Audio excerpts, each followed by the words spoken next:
Kõik sai alguse aastast 2018, kui Prantsusmaal kolis esimene perekond 3D prinditud majja.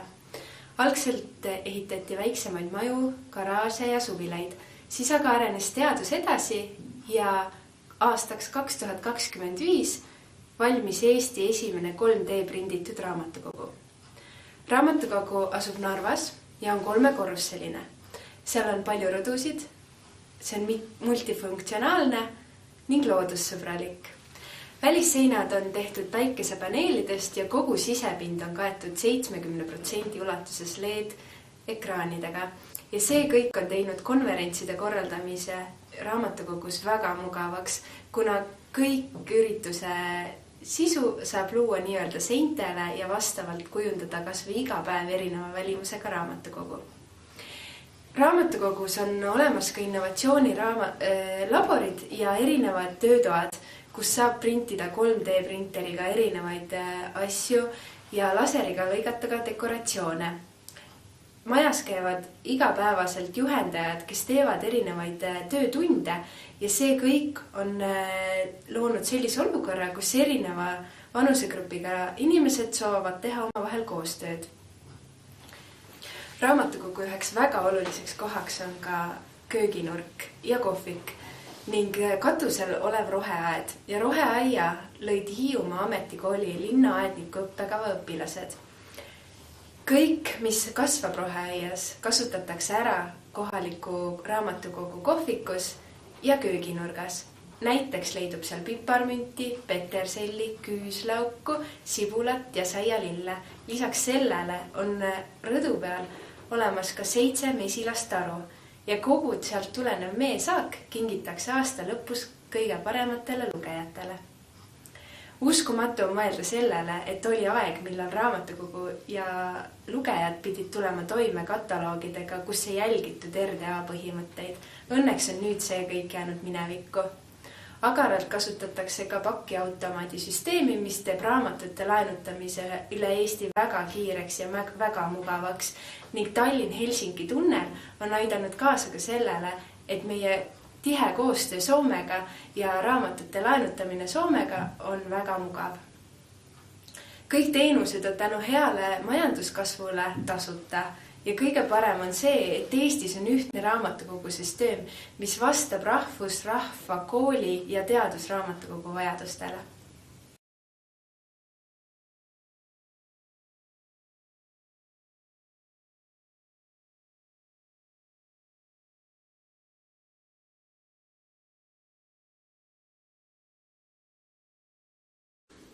Raamatukogu lugejaks registreerimine kui selline on minevik, eriti Eesti kodanikele.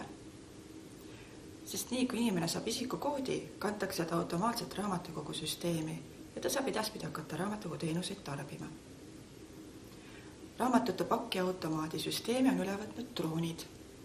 Paljud arvasid, et droonid hakkavad seda tegema juba varem, aga tegelikult nii ei läinud. Sest varem ei suudetud välja töötada biokütust, mis muudaks droonid piisavalt keskkonnasõbralikuks. Inimeste seas on väga levinud laenutada raamatukogust kaasas kantavaid ruume, mis mahuvad kohvrisse ja mida saab kasutada kontoriruumina kodus või reisil. Kord kuus toimub raamatukogus remondikohvik. Remondikohvik viib kokku remondimehed ja katkised asjad, nagu näiteks kodumasinad, mööblid ja robotid. Nii aitame vähendada jäätmete tekkimist. Raamatukogu on elukestva õppe keskpunkt. Keskmine eluiga on praeguseks tõusnud 120 aastani ja tänu meditsiini arengule ja sotsiaalsele heaolule on inimesed aktiivsed elupäevade lõpuni. Automatiseerimine on võtnud üle paljud töökohad ja töönädala pikkuseks on 26 tundi. Tänu sellele jääb inimestel rohkem aega õppimiseks, meelelahutuseks, treeniks, vabatahtlikuks tööks. Ka raamatukogud toetavad vabatahtlikku tööd. Näiteks saavad seeniorid käia abiks üliõpilastel nende õpingutes ja lapsed võivad käia loomadele raamatuid ette lugemas. Et raamatukogu ruume võimalikult hästi ära kasutada, on teavikud viidud kinnistesse hoidlatesse, kuhu pääseb ainult robot, kes vastavalt lugeja soovile toob sealt välja raamatu ja leiab GPS-i järgi lugeja ja viib selle otse talle. Raamatukogude e-ressursid on kättesaadavad kõikides avalikku teenust pakkuvates asutustes, nagu näiteks riigiasutused, haiglad, koolid ja nii edasi. Keelebarjäär ei ole enam teenuste pakkumisel takistuseks, sest töötajatel on abiks tõlkerobotid.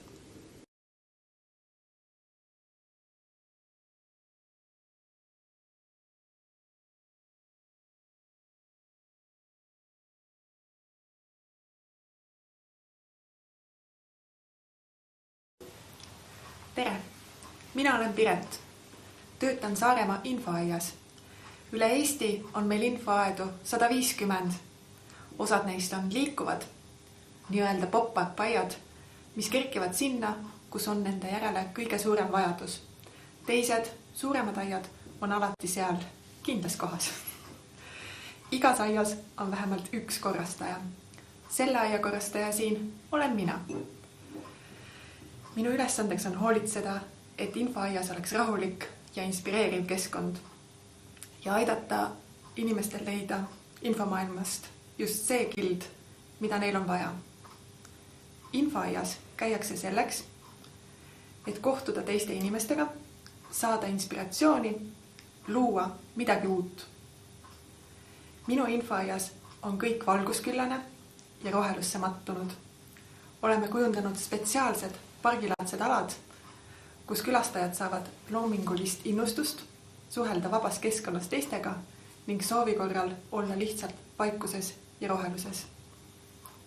Kogu infoaed on kaetud sensoritega, mis jälgivad kasutajate liikumist ja vajadusi. Sensoritest kogutud informatsiooni kasutab aed enda ümber paigutamiseks. Tänu sellele on kasutajatel alati hea meie juurde tulla.